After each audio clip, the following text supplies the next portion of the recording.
Welcome back to Finding Joy in Your Kitchen. Today we are stepping away from making sweets and we are making dinner. Tonight's dinner is a favorite of Jason's that his mom used to make when he was a kid. And this just clicked for our family and we have grown to love it as well.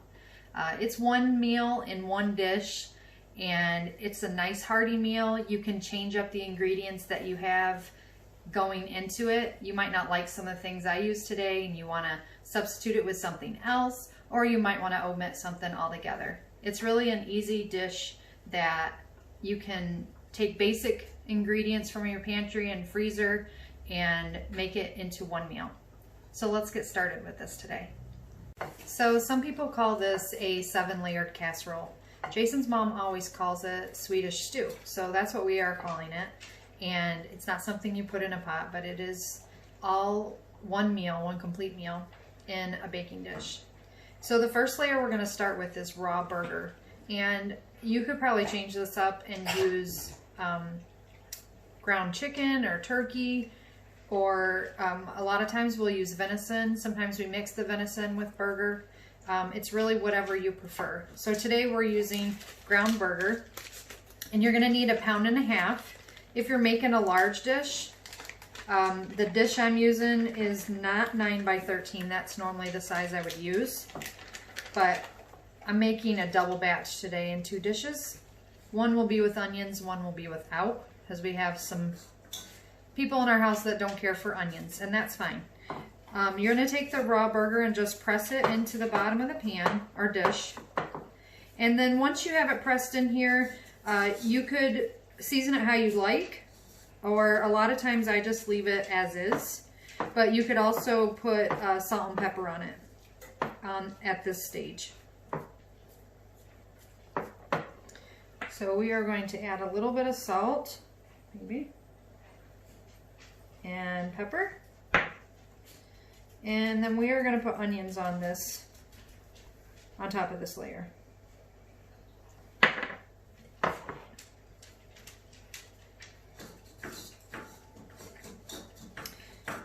The next ingredient you're going to want is sliced potatoes, and they will be raw as well. So let's get those prepared for you. I'm just finishing up the potatoes, and I'm using this simple slicer that I got through Pampered Chef. It makes it very easy on my hands. Slicing them by hand tends to overwork my thumbs a little bit. So a great little gadget that I love. So next we're going to layer these into both casserole dishes. And you know, I was saying to Jason, I don't know how people call this a 7-layer casserole because I can't figure out the 7 layers that they're putting in. But that's okay. I guess they're just adding something extra that I don't know about. Or maybe the salt and pepper is a layer. That could be it. So we're going to put a layer of potatoes down through, and maybe your family doesn't want a lot of potatoes. Maybe they do. There's no specific way of doing it. And then after the potatoes are in the dish, we're going to put a layer of vegetables. And this could be whatever type you like. We use mixed vegetables. You could use them in the can, frozen, fresh from your garden, however you want to do it. Today we're using frozen because that's what we like and that's what I have on hand. If you're adding the canned, you can add most of the juice from the can. It will actually create like a steam for your dish, but I wouldn't add the whole can of juice. One thing I forgot to mention is if you're using frozen vegetables, I usually pre-cook them. It just helps with the water content in the recipe, but that's entirely up to you. That's just how I have found that it works the best. So the next layer we're going to do is white rice, and it needs to be pre-cooked.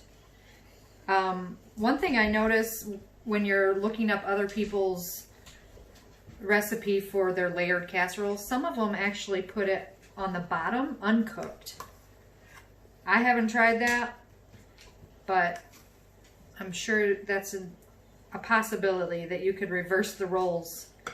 So the rice goes on top, and once you have that layer on, the next layer is a layer of ketchup. If you're not a fan of ketchup, you could put a layer of cheese on top. Just something to keep the rice from getting crunchy. That's one of my daughter's pet peeves, that she doesn't like the outer edge because sometimes the rice gets too crispy. Although Jason likes the crispy rice. So that's the last layer, and then once you have that done, you're going to cover it in tin foil, and you're going to cook it for 45 minutes to an hour. And I usually run a fork in just to see if the potatoes are not crispy. And by then it should be ready.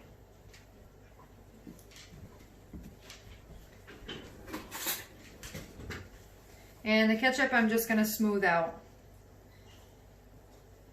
Once we dish it, the kids usually put more ketchup on it. But again, you don't have to. It's all on how you like it.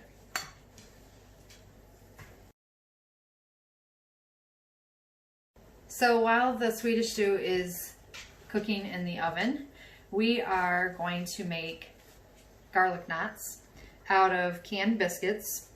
So we're going to get these opened.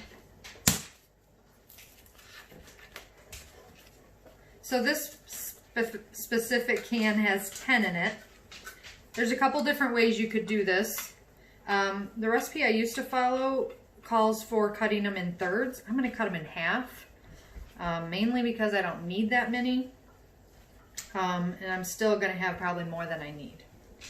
So just take each biscuit, cut it in half, and then we're going to take each little part and roll them and tie them in a knot. And then they will bake at the same temperature as the Swedish stew.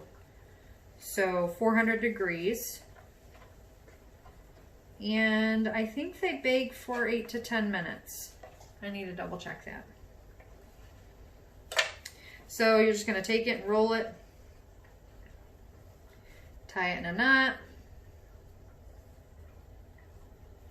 and then when you put it on your baking sheet, you're just going to make sure it's kind of tucked under.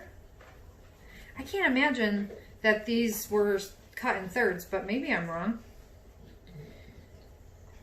So you're just going to complete each knot like that. Once these come out of the oven, we're going to brush them with a garlic butter. And ours is 3 tablespoons of butter, 2 garlic cloves minced, and some dried parsley I put in there. And then we're going to shake Parmesan cheese on top of that. You could do whatever you like with them. I think some people use like straight vegetable oil or olive oil, canola oil. You know, during these times, it's pretty much whatever you have on hand. I just feel like the oils make it feel greasy. So we're going to do butter so it hardens up a little bit once it cools. Other recipes that I've tried have oregano and basil in them for seasoning, but we're going to leave that out today.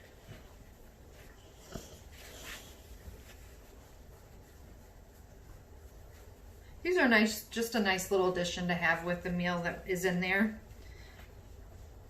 You could have cornbread with it or just bread and butter. You could also serve just applesauce or cottage cheese on the side. Or you can just have it by itself. A lot of times we just have it by itself in a bowl.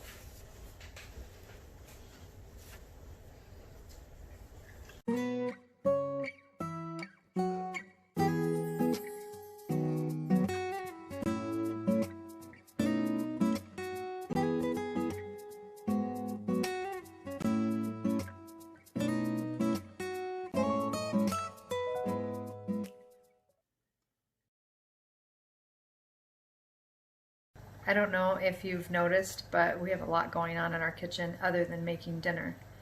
We have our honey in the background, warming in our roaster at a low heat and liquefying a bunch of bottles. And I also have a canner on the stove, and it smells like Thanksgiving in here. We're working on turkey stock. We had some turkeys in the freezer that we ground up to help out some people, and figured we should use up the bones and make a nice stock. And it smells amazing. So the garlic knots just came out, and I don't recall them being this small, so you must need to use grand size biscuits if you're going to be cutting them. We probably could have left them at full size and they would have been fine, but that's okay. They're now bite size, little petites, nuggets. So we're just gonna run over each one of them with the garlic butter, and I tried to get them to move off the pan a little bit, and Jason said, wouldn't you want them to stay that way? It might be easier for you to butter them. I hate it when he's right. So I'm gonna set this down and hold them and butter them. It's all right. They're still gonna taste very good. I don't know if you guys have had garlic knots, but we have a local pizza place that does them, and they are always delicious. Then once we do that, we're just gonna go through and sprinkle them with some Parmesan cheese. It'll be a nice little addition to this meal tonight.